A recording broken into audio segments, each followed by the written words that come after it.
The sky above Kira Prime burned with orange fire as enemy ships rained death from above. Dr. Zethra pressed her crystalline hands against the communication console, her usually melodic voice now filled with panic. Around her, the research facility shook as another blast hit nearby. "All evacuation ships have been destroyed," reported her assistant through their harmonic language. "The last shelter is failing. We have maybe 1 hour before the power cores give out." Zethra closed her large, gentle eyes and felt the weight of her species' extinction pressing down on her. The Karani had never been warriors. Their tall, graceful bodies and transparent skin made them beautiful but fragile. They healed others with their touch and grew food that could feed entire worlds. Violence was foreign to them, but the Vex Dominion cared nothing for beauty or peace. These gray-skinned invaders with their cold black eyes had swept through 17 star systems, leaving only death behind. They despised weakness, and to them, the peaceful Karani were the weakest species in the galaxy. "Doctor, what do we do?" her assistant asked, fear making his harmonic voice crack. Zethra looked at the forbidden files on her screen. Hidden deep in the Galactic Council's classified records was information about a species so dangerous that contact with them was strictly banned. They came from a world called Earth in the Sol system. The galactic community called them Deathworlders and spoke of them in whispers. Stories said they came from a planet so hostile that it created monsters. They could survive in conditions that would kill most species in minutes. They fought with a fury that terrified even the most powerful races. Worst of all, they seemed to enjoy fighting, turning war into an art form that no one else could understand. The Galactic Council had made contact with Earth decades ago, then quickly sealed off their system. "Too dangerous," they said. "Too unpredictable. Let them stay in their corner of space where they couldn't hurt anyone." But now, as Zethra watched her people die, those frightening stories seemed like exactly what they needed. Her fingers trembled as she activated the deep space transmitter. The device was meant for scientific research, not military communications. But it was powerful enough to reach across the galaxy, even to the Forbidden Sol system. "Doctor, what are you doing?" her assistant whispered. "Something that might save us," Zethra replied. "Or doom us all." She began encoding a message using mathematical formulas that any advanced species would understand. She told them about the Karani, about their peaceful nature, about the Vex invasion. She sent coordinates, tactical information, everything that might help. Then, knowing she was breaking the most serious law in galactic society, she transmitted the message toward Earth. Far across the galaxy, on a space station orbiting Earth's moon, Commander Jake Morrison was finishing his night shift when the alien signal arrived. Jake was a career military man, his face marked by scars from humanity's border wars with hostile alien machines. He had gray hair and tired eyes, but his mind was still sharp. The signal was unlike anything in Earth's databases. The encryption was sophisticated, but human computers had learned to adapt quickly. Within an hour, the message was decoded, and Jake found himself staring at a plea for help from a species he'd never heard of. "Sir, you need to see this," said Lieutenant Kate Sullivan, rushing into his office. Kate was young but brilliant, with short brown hair and quick green eyes. She specialized in alien technologies and languages. "I've already seen it," Jake replied, studying the star charts. "What do you make of it?" "It's real, sir. The species calling themselves Karani. I've run the data through our xenobiology computers. They're definitely not human, and they're definitely in trouble." Jake frowned. Earth had strict policies about getting involved in alien conflicts. Humanity had fought several wars since joining the galactic community, always defensive actions against species that saw them as threats. But this was different. These aliens were asking for help. "The Vex Dominion," Kate continued. "We have some intelligence on them. They're expansionist, aggressive. They've been conquering systems for years. The galactic community usually just lets it happen. And this Karani species? Complete pacifists, sir. No military, no weapons. They're scientists and healers. The Vex will kill every last one of them." Jake stood up and walked to the window overlooking Earth. His planet looked peaceful from here, blue and green and beautiful. But he knew the truth. Earth was a world of storms and earthquakes, of predators and prey. It had forged humanity into something the galaxy feared. "Contact Captain Rodriguez," he ordered. "Tell her to prep the Retribution for immediate departure. And get me Colonel Murphy and Chief Carter." Within 2 hours, Jake found himself in the briefing room of humanity's newest warship. Captain Lisa Rodriguez sat across from him, her dark eyes serious. Lisa was one of the best ship commanders in the fleet, known for her tactical brilliance and iron will. Colonel Ryan Murphy represented the ground forces. He was a big man with broad shoulders and hands scarred from combat. His Marines respected him because he led from the front and never asked them to do anything he wouldn't do himself. Chief Engineer Sam Carter rounded out the team. Sam was thin and nervous-looking, but he could make human technology do things that amazed even other humans. His innovations had won several battles that should have been losses. "So let me understand this," Lisa said, looking at the alien message. "A species we've never met is asking us to fight a war against an enemy we know almost nothing about?" "That's about right," Jake confirmed. "And the Galactic Council specifically forbids contact with us?" "They're afraid of us," Ryan said with a grim smile. "Can't imagine why." Sam studied the technical data. "Their technology is impressive, but it's all peaceful applications. Medical devices, agricultural equipment, research tools. They really don't have any weapons at all." Jake made his decision. "We're going to help them." "Sir," Kate said carefully, "this could cause serious problems with the Galactic Council. They've made it clear that humans should stay in our own territory." "The Galactic Council isn't being exterminated," Jake replied. "These Karani people are. We have the power to help them, so we will." Lisa nodded slowly. "How long do we have?" Their last message indicated maybe 6 hours before their final shelter fails. "But we're looking at a 3-day journey even at maximum speed." The room fell silent as everyone realized what that meant. By the time they arrived, the Karani might already be extinct. "Then we better hope they can hold out longer than they think," Ryan said. "Because ready or not, the Deathworlders are coming." As the human fleet prepared for departure, none of them knew that their reputation had already reached the Vex Dominion. Stories of the strange species from Sol 3 who fought like demons and never retreated. The galaxy was about to learn why humanity was truly feared. The Retribution cut through hyperspace like a knife, its engines pushed beyond normal limits. In the ship's intelligence center, Lieutenant Kate Sullivan worked frantically to gather information about their destination. The screens around her displayed everything humanity knew about the Vex Dominion, which wasn't much. "They're efficient killers," Kate reported to the senior staff. "No negotiations, no mercy. They show up, demand surrender, and if they don't get it, they start shooting. 17 systems have fallen to them in the last 10 years. Captain Lisa Rodriguez studied the tactical displays. "What about their military capabilities?" "Heavy emphasis on shields and overwhelming firepower. They like to park their big ships in orbit and bombard planets until nothing moves. Their ground forces are tough, disciplined, and they outnumber most opponents by huge margins." Colonel Ryan Murphy shook his head. "Sounds like they've never fought anyone who fights back properly." "That's just it," Kate said, pulling up another file. "They have fought back. The Zilani had a decent military. The Korath were known as fierce warriors. The Vex crushed them all." Chief Sam Carter looked up from his engineering reports. "How do they feel about facing humans?" Kate's expression grew serious. "That's where it gets interesting. I've been monitoring Vex communications and they're nervous. Really nervous. Apparently our reputation has spread further than we thought." She activated a holographic display showing intercepted alien communications from across the galaxy. "This is what other species are saying about us." The first recording came from a Zilani military briefer. "The humans are unpredictable. They modify their tactics constantly, sometimes in the middle of battle. They use their own equipment in ways that violate safety protocols. Most disturbing, they seem to increase their aggression when their casualties mount." Another recording showed a Korath warrior speaking to his clan.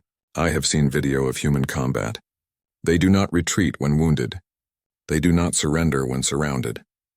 They fight until they win or until they die. There is no middle ground with these creatures." But the most chilling recording came from a Vex intelligence officer.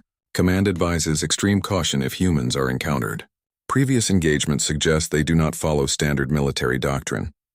They appear to treat warfare as problem-solving exercise rather than formal combat. Unpredictable. Dangerous." Ryan laughed, but it wasn't a pleasant sound. "They think we're dangerous because we adapt?" "It's more than that," Kate explained. "Most species in the galaxy specialize. The Madari are great with energy weapons. The Korath are excellent at ground combat. The Nexus Collective has superior technology. But humans? We do everything adequately and we change our approach based on what we're fighting." Sam nodded. They can't predict what we'll do because we don't know what we'll do until we see the situation. Lisa pulled up the star charts. What about the Karani? Any update on their situation? Kate's face fell. Nothing for the last 18 hours. Either their communications are down or they're all dead, Ryan finished grimly. Commander Jake Morrison entered the briefing room, his face showing the strain of the last few days. Status report. We'll reach the Kira system in 14 hours, Lisa reported. But sir, we might be too late. Jake studied the tactical data. Maybe, but we're going anyway. Even if we can't save the Karani, we can make sure the Vex pay for what they've done. Sir, Kate said hesitantly, there's something else. I've been analyzing the Karani distress signal. It wasn't just a call for help. Dr. Zethra included detailed information about Karani physiology and technology. Why? I think she was trying to give us everything we might need to understand her people. Medical information, cultural data, even their genetic structure. It's like she wanted to make sure that if her species died, someone would remember them. The room fell silent. Everyone understood what that meant. The Karani scientist had sent humanity everything she could about her people, knowing she was probably going to die. Sam cleared his throat. There's something else. I've been studying their technology. It's incredible, but it's all designed for creation, not destruction. Their medical devices could revolutionize human healthcare. Their agricultural systems could end hunger on a dozen worlds. And the Vex are going to destroy all of it, Ryan said quietly. Jake made his decision. Full combat alert. I want every weapon charged, every system optimized. Kate, I want you to learn everything you can about Karani culture. If any of them are still alive, we need to be able to communicate. Yes, sir. Sam, I want our weapons and shields operating beyond normal parameters. I don't care about safety margins. Already working on it, sir. Ryan, prep your Marines for immediate combat operations. We don't know what we'll find when we get there. As the meeting broke up, Kate remained behind to continue her research. The more she learned about the Karani, the more tragic their situation became. They were artists and scientists, healers and teachers. They had never raised a weapon against another species. Their idea of conflict resolution was sitting down and singing together until they found harmony. The Vex, by contrast, saw such peaceful nature as weakness to be exploited. They conquered not just for resources, but because they believed the galaxy belonged to the strong. Species like the Karani were, in their view, evolutionary mistakes that needed to be corrected. But they had never encountered humans. Kate pulled up the files on humanity's previous conflicts. The war against the Nexus Collective, where human hackers had turned enemy robots against their creators. The border skirmishes with the Saurian Empire, where human Marines had fought in toxic swamps that should have been impossible to survive. The incident with the Phantom Fleet, where human pilots had flown damaged ships through an asteroid field, using the rocks themselves as weapons. In every case, humans had done things that other species considered impossible or insane. They ignored safety protocols when necessary. They used their environment as a weapon. They turned their enemies' strengths against them. Most importantly, they never gave up. As Kate studied the records, she began to understand why the galaxy feared humanity. It wasn't because humans were cruel or evil. It was because they were utterly unpredictable. When faced with an impossible situation, most species would calculate the odds and surrender if defeat seemed certain. Humans calculated the odds, ignored them, and found a third option. The Retribution continued its journey through hyperspace, carrying humanity's response to an alien cry for help. Behind them, Earth monitored the situation and prepared additional forces. Ahead of them, the Kira system waited in silence. In her laboratory, Dr. Zethra huddled with the last survivors of her species, listening to the sounds of Vex machines tearing apart their world above. She had no way of knowing if her message had reached the legendary Deathworlders. She had no way of knowing if they would even care about one more extinct species. But in 14 hours, she would learn what happened when humanity's most dangerous trait, their refusal to let innocents die, met the galaxy's most ruthless conquerors. The Deathworlders were coming, and the galaxy would never be the same. The Retribution dropped out of hyperspace at the edge of the Kara system, and what the crew saw made their blood run cold. The beautiful blue-green planet that Dr. Zethra had described in her message was now covered in smoke and fire. Massive Vex dreadnoughts hung in orbit like metal vultures, their weapons systematically destroying everything on the surface. Tactical report, Captain Lisa Rodriguez ordered, her voice tight with controlled anger. Lieutenant Kate Sullivan's hands flew over her console. 12 Vex capital ships, maybe 30 smaller vessels. They're in a standard bombardment formation, hitting population centers one by one. Life signs? Kate's face went pale. I'm detecting some underground activity, but it's faint. Most of the planet appears to be silent. Commander Jake Morrison stood behind the captain's chair, his jaw clenched. According to standard first contact protocols, they should announce themselves, attempt communication, maybe try to negotiate. But there was no time for diplomacy when genocide was happening before their eyes. Captain Rodriguez, Jake said quietly. Take us in. Full attack pattern. Lisa didn't hesitate. You heard him. Battle stations. All weapons online. Sam, I need everything you can give me. Chief Engineer Sam Carter's voice crackled over the intercom from engineering. Shields at 110%, weapons charged beyond safety limits. We've got maybe 6 hours before something burns out, but it'll be spectacular while it lasts. The human ship accelerated toward the Vex fleet, and immediately the aliens knew something was wrong. These newcomers weren't broadcasting surrender codes or requesting negotiations. They were coming in fast and hot, weapons charged and shields blazing. Incoming transmission from the lead Vex ship, Kate reported. On screen, Lisa ordered. The alien that appeared was typical Vex. Gray skin, black eyes, and a mouth full of sharp teeth. He spoke in the common galactic language, his voice harsh and commanding. Unknown vessel, you will identify yourself and withdraw immediately. This system is under Vex authority. Interference will result in your destruction. Jake stepped forward. This is Commander Morrison of the Terran Defense Fleet. You will cease your attack on the Karani immediately and withdraw from this system. The Vex commander's eyes widened slightly. Everyone in the galaxy had heard stories about the humans, but few had actually seen one. You are from the Forbidden Soul system. Your presence here violates Galactic Council regulations. The Galactic Council isn't being exterminated, Jake replied coldly. You are. Last chance to withdraw. The Vex commander laughed, showing those sharp teeth. One ship against our entire fleet? You humans are as insane as the stories claim. You have no idea, Jake said, then nodded to Lisa.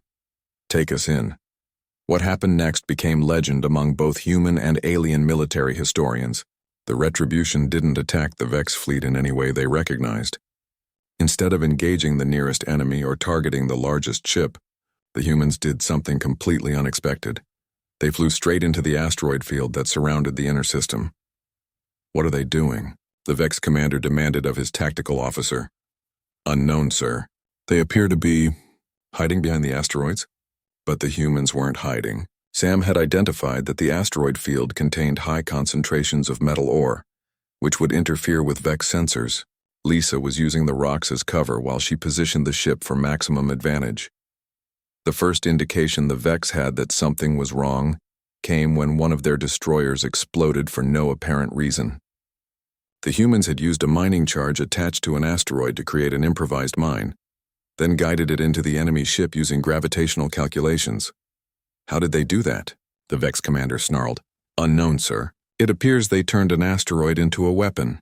The second surprise came when the Retribution emerged from behind a large asteroid moving faster than should have been possible. Sam had used the asteroid's gravity to slingshot their ship, building up velocity while remaining hidden. The human ship tore through the Vex formation, its weapons blazing. But what shocked the aliens most was the targets the humans chose. Instead of going after the biggest ships, they targeted communication arrays and command centers.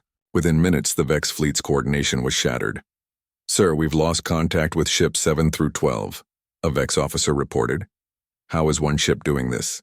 The answer was simple, though the Vex couldn't understand it. Humans had learned to fight dirty. Where other species followed established military doctrine, humans treated each battle as a unique puzzle to be solved.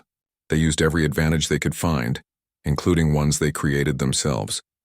While the space battle raged above, Colonel Ryan Murphy and his Marines prepared for something that violated every rule of sensible military engagement.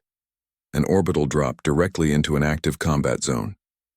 Listen up, Ryan told his troops as they suited up. The Karani are pacifists. They've never seen violence like this. We're going to be scary to them, probably as scary as the Vex. But we're here to help, so act like it. Sergeant Nick Torres checked his weapon one last time.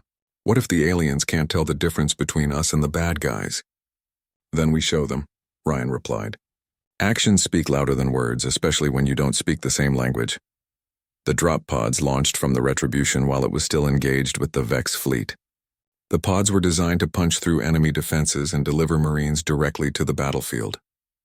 What made this drop special was that the humans were aiming for a planet they'd never seen, to help a species they'd never met. Based on coordinates from a distress signal, Corporal Amy Foster felt her stomach lurch as her pod hit the atmosphere. Through the small window, she could see Vex ships firing at them, but the human pods were small and fast. Most of the shots missed. Her pod slammed into the ground near what looked like the ruins of a Karani city. The beautiful crystalline buildings were shattered, their harmonic architecture broken by Vex weapons. Amy emerged from her pod with her weapon ready, immediately spotting Vex ground forces advancing on what looked like a shelter entrance. The Vex soldiers were armored in gray metal, carrying weapons that fired bolts of red energy. They moved in perfect formation, efficient and deadly, but they had never fought humans before. Amy's first shot took down their leader. Her second and third shots destroyed their communication equipment. By the time the other Vex realized they were under attack, Nick's squad had flanked them from the other side. The firefight was brief but brutal. The Vex were tough and well-equipped, but they followed predictable tactics. The humans used the ruined buildings as cover, moved constantly, and attacked from unexpected angles. Within minutes, the Vex position was overrun. But the real first contact came when Amy approached the shelter entrance. A door made of some kind of crystal slowly opened, and she found herself face to face with the most beautiful and terrifying alien she had ever seen. Dr. Zethra was tall and graceful, her crystalline skin glowing faintly in the dim light. Her large eyes showed intelligence and kindness, but also fear. She was afraid of Amy, just as afraid as she had been of the Vex. Amy slowly removed her helmet, showing her human face. She held up her hands to show she wasn't threatening, then did something that amazed the Karani scientist. She smiled. It was a gentle, reassuring smile that somehow crossed the species barrier. Dr. Zethra felt the human's emotions through her empathic abilities, a mixture of protective instinct, determination, and genuine care for strangers. "Are you Dr. Zethra?" Amy asked, knowing the alien couldn't understand her words but hoping her tone would convey friendship. The Karani scientist nodded slowly, then spoke in her harmonic language. Amy couldn't understand the words, but she heard the gratitude and relief in the alien's voice. Behind Dr. Zethra, other Karani emerged from the shelter. They were all beautiful and fragile-looking, clearly exhausted and terrified. Many were injured, their crystalline skin cracked and dim. Amy immediately activated her emergency medical kit and began treating the wounded. She had no idea if human medical supplies would work on alien physiology, but she had to try. As she worked, more human Marines arrived, and each one immediately began helping with rescue and medical operations. The Karani watched in amazement as these legendary Deathworlders, these beings the galaxy feared above all others, gently cared for strangers without asking for anything in return. High above, the space battle continued. The Retribution was outnumbered 12-1, but the Vex were discovering that numbers meant nothing when your enemy refused to follow the rules. The humans had turned their own asteroid field against them, disrupted their communications, and were now using hit-and-run tactics that left the alien fleet confused and demoralized. "Sir," a Vex officer reported to his commander, "we've lost 6 ships and our ground forces are reporting human interference." The commander stared at the tactical display in disbelief. One human ship was defeating his entire fleet through tactics that made no sense according to established military doctrine. "Bring up the planetary bombardment weapons," he ordered. "We'll destroy the planet and the humans with it." But the humans had one more surprise waiting for them. The battle for Kira Prime became a masterclass in human adaptation.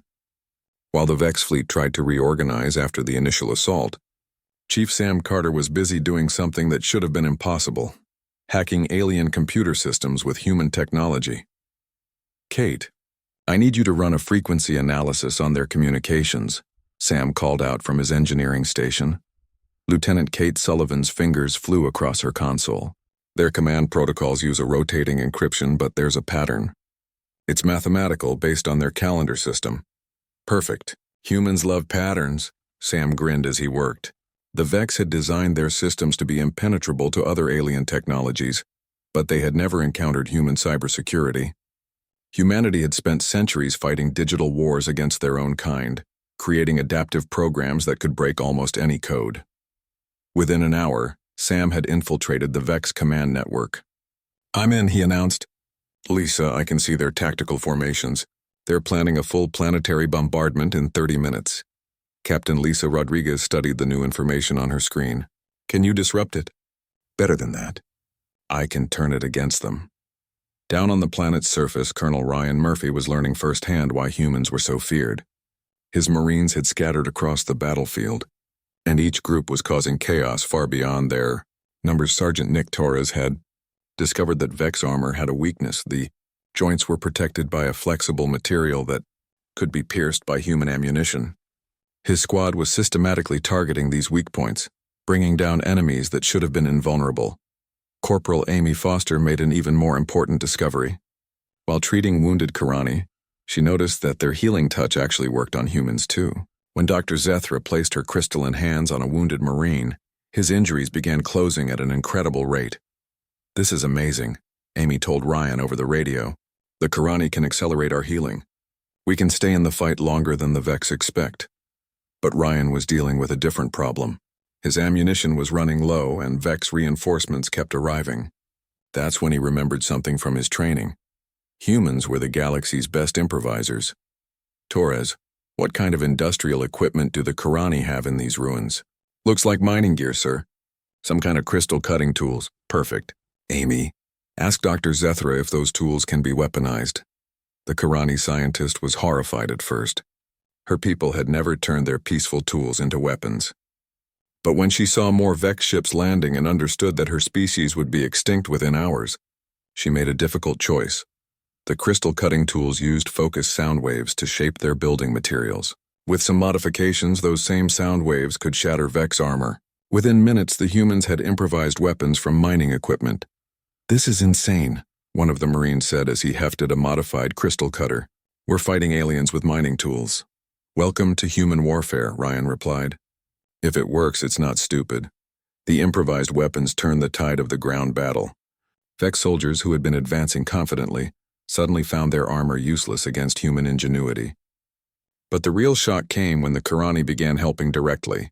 Dr. Zethra and her people had never fought before, but they had something the humans desperately needed: knowledge of their own planet.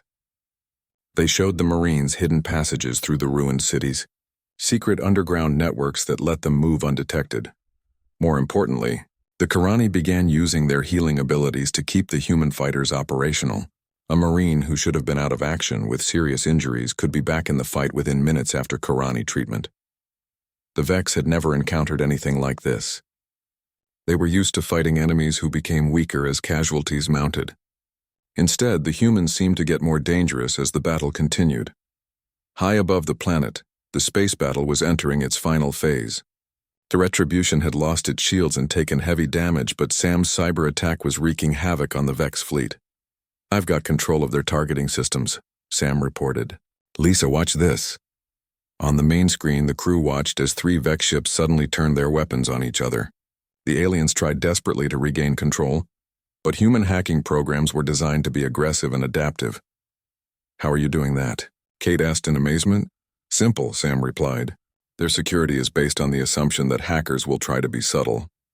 Human hackers learned long ago that sometimes the best approach is to kick down the front door and set everything on fire." Captain Rodriguez used the confusion to position the Retribution for a final attack. The ship was barely holding together, but her crew had one advantage that the Vex couldn't counter. They refused to give up. "All remaining power to forward weapons," Lisa ordered. "Ma'am, that will leave us defenseless," her tactical officer warned. "Good thing we don't plan to defend. We're going to attack." The Retribution charged directly at the Vex flagship, weapons blazing. It was a suicidal move by any rational standard, but that was exactly why it worked. The Vex commander couldn't believe that any species would sacrifice their most powerful ship in a frontal assault. By the time he realized what was happening, it was too late. The human ship slammed into the Vex flagship's shields, overloading them with close-range weapons fire. Both ships began to break apart, but the Retribution had accomplished its mission. "All hands abandon ship," Lisa ordered calmly. But Commander Jake Morrison had other plans. "Negative, Captain." "Sam, can you trigger a core overload?" "Sir, that will destroy both ships and probably take out half the Vex fleet." "That's the idea." Kate looked at him in shock. "Sir, we can evacuate." "The escape pods won't make it past the Vex fighter screen," Jake interrupted. "But if we take out their command ship and half their fleet, our people on the ground might have a chance." It was a decision that perfectly exemplified why the galaxy feared humanity. Faced with certain death, Jake chose to make that death count for something. His sacrifice might save an entire species. "Core overload in 30 seconds, Sam reported. "All hands, this is the commander," Jake announced over the ship's intercom. "It's been an honor serving with you. Let's show these aliens what humans do when the odds are impossible." The explosion lit up the Kira system like a second sun. The Vex flagship disintegrated, taking 6 other enemy ships with it. The remaining Vex forces found themselves without central command, their communication networks compromised, and facing an enemy that refused to follow any sensible military doctrine. On the planet's surface, Ryan and his Marines watched the fireworks in the sky. They knew what the explosion meant. Their friends had died to give them a chance. "Colonel," Dr. Zethra said through her translator device, "I am sorry for your loss." "They didn't die," Ryan replied quietly. "They just went ahead to prepare the way. That's what humans do."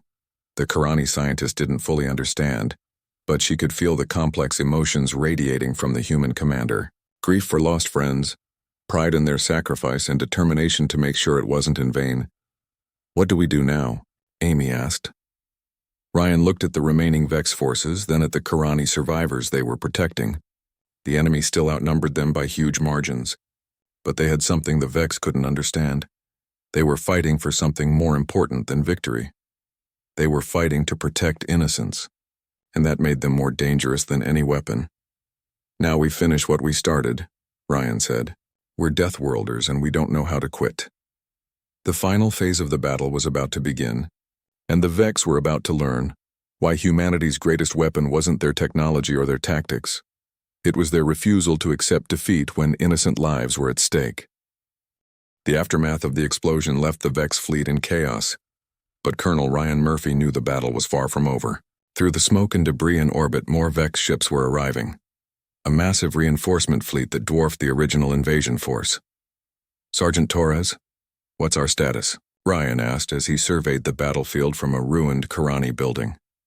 "We've got maybe 200 Marines still operational, plus about 3,000 Karani survivors," Nick reported. "The Vex have at least 10,000 ground troops and now they've got orbital support again. Any rational military commander would have ordered a retreat. The smart move was to evacuate the surviving Karani and live to fight another day." But Ryan looked at Dr. Zethra and her people, saw the hope in their large, gentle eyes, and made a decision that was purely human.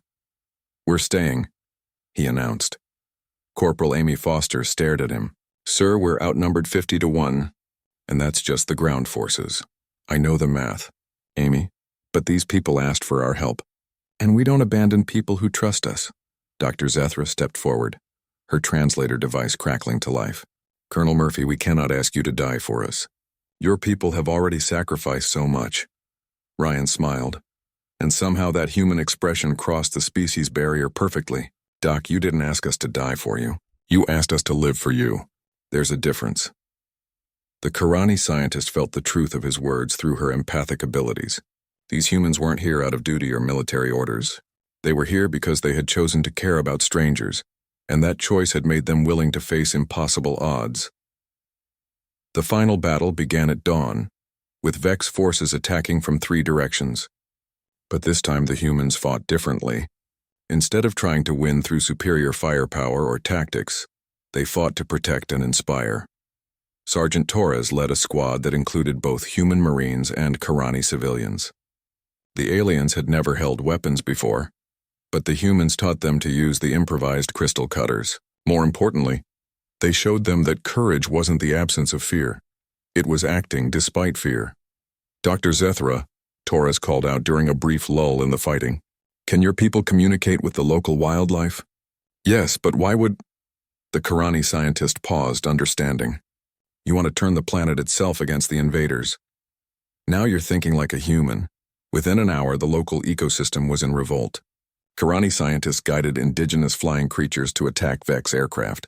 Underground creatures that normally avoided the surface emerged to sabotage enemy supply lines. Even the planet's plant life seemed to be fighting back, as Karani agricultural technology turned peaceful crops into obstacles that slowed enemy advances. The Vex commander, watching from orbit, couldn't understand what he was seeing. How are they coordinating with the local ecosystem? Unknown, sir. It appears the humans have convinced the Karani to weaponize their entire planet. That's impossible. The Karani are pacifists. They were pacifists, sir. But they're learning. Chief Engineer Sam Carter's sacrifice in the ship's explosion had done more than destroy enemy vessels. His cyber attack was still spreading through the Vex network like a virus, causing systems to malfunction at crucial moments. Weapons misfired, communications failed, and navigation systems sent ships to wrong coordinates. But the humans' greatest weapon wasn't their technology or their tactics. It was their ability to inspire others to become more than they thought possible. Amy watched as a group of Karani civilians worked alongside human Marines to build defensive positions. These gentle beings who had never known violence were now fighting with desperate courage to protect their species. This is incredible, she told Ryan over the radio. They're not just learning to fight. They're learning to hope. The hope spread like wildfire among the Karani survivors. For the first time since the invasion began, they believed they might actually survive. More importantly, they believed they deserved to survive. Dr. Zethra found herself coordinating between human and Karani forces, translating not just languages, but entire ways of thinking. The humans' tactical flexibility was teaching her people that there was more than one way to solve any problem. Colonel Murphy, she said during a brief strategy meeting, I understand now why the galaxy fears your species. Because we're violent? No. Because you make others believe they can be more than they are. You turn victims into heroes, pacifists into warriors, the hopeless into believers. That transformation is more dangerous to tyrants than any weapon. The tide turned when the Vex made a crucial mistake.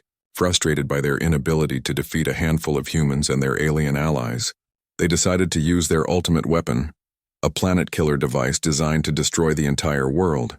But they had forgotten that humans came from a death world, and they knew how planets died. Amy spotted the weapon charging up on the lead Vex ship. Ryan, they're going to destroy the whole planet. Not if we destroy them first. Ryan looked at the modified Karani crystal technology around him. Dr. Zethra, how much power can your crystal network handle? Theoretically, there is no upper limit. But what are you thinking? I'm thinking it's time to show the Vex what happens when Deathworlders get creative. Working together, humans and Karani linked every crystal structure on the planet into a massive network. The Karani provided the harmonic technology, while the humans contributed their knowledge of weapons and power systems. The result was something that had never existed before. An entire planet turned into a defensive weapon. When the Vex fired their planet killer, the crystal network absorbed the energy and reflected it back. The beam that should have destroyed Kira Prime instead struck the Vex fleet with multiplied force. The explosion was visible from 3 star systems away. In the sudden silence that followed, the surviving Vex forces found themselves facing a choice they had never encountered before. They could continue fighting an enemy that had just turned their ultimate weapon against them, or they could retreat and admit defeat. For the first time in their military history, the Vex chose retreat. The remaining enemy ships limped away from the Kira system, their command structure shattered and their morale broken. They would spread stories throughout the galaxy about the species that had convinced pacifists to fight and turned an entire planet into a weapon. In the aftermath, as human rescue ships arrived from Earth, Dr. Zethra stood among the ruins of her world with Colonel Ryan Murphy. Around them, humans and Karani worked together to begin the long process of rebuilding. Colonel, what happens now? She asked. Now you rebuild. But you won't be alone. Earth doesn't abandon its allies. And what of the Galactic Council? They will not approve of this alliance. Ryan smiled, that uniquely human smile. Let them disapprove. Sometimes doing the right thing means breaking the rules. Over the following months, the alliance between humans and Karani revolutionized both species. Human medical technology, enhanced by Karani healing abilities, produced treatments that seemed like miracles. Karani agricultural science, protected by human defensive systems, could feed entire star systems. Dr. Zethra established the first joint research facility, where scientists from both species worked together. She often found herself amazed by how much they could accomplish when different strengths were combined. Amy became the first human to master Karani healing techniques, while teaching the aliens human emergency medicine. The combination saved thousands of lives during the reconstruction. Nick Torres started a training program that taught Karani how to defend themselves without losing their peaceful nature. They learned that being strong didn't mean being cruel, and that protecting others was the highest form of compassion. The story spread throughout the galaxy, carried by trade ships and diplomatic channels. The species that had been feared as unstoppable deathworlders had chosen to save a dying civilization instead of conquering it. They had turned enemies into allies and victims into heroes. More importantly, they had shown that strength and compassion could coexist. When the Galactic Council finally sent a delegation to investigate, they found something unprecedented, a successful alliance between two completely different species. The humans and Karani had not only survived their first contact, they had created something stronger than either could achieve alone. Dr. Zethra spoke to the council representatives, her words translated into a dozen languages. You call the humans deathworlders and fear them as conquerors, but I have seen their true nature. They are protectors, teachers, and friends. They came not because they had to, but because they chose to care about strangers. The Council's final report would eventually lead to a complete reevaluation of humanity's place in galactic society. But for Ryan and his surviving Marines, the real victory was much simpler. They had answered a call for help from across the galaxy, and they had succeeded. An entire species lived because a group of humans had refused to let innocents die. As he watched human and Karani children playing together in the rebuilt city, Ryan knew that this was what his species did best. They didn't conquer worlds or destroy enemies. They made friends and protected them, and that, more than any weapon or technology, was why the galaxy would always need its deathworlders.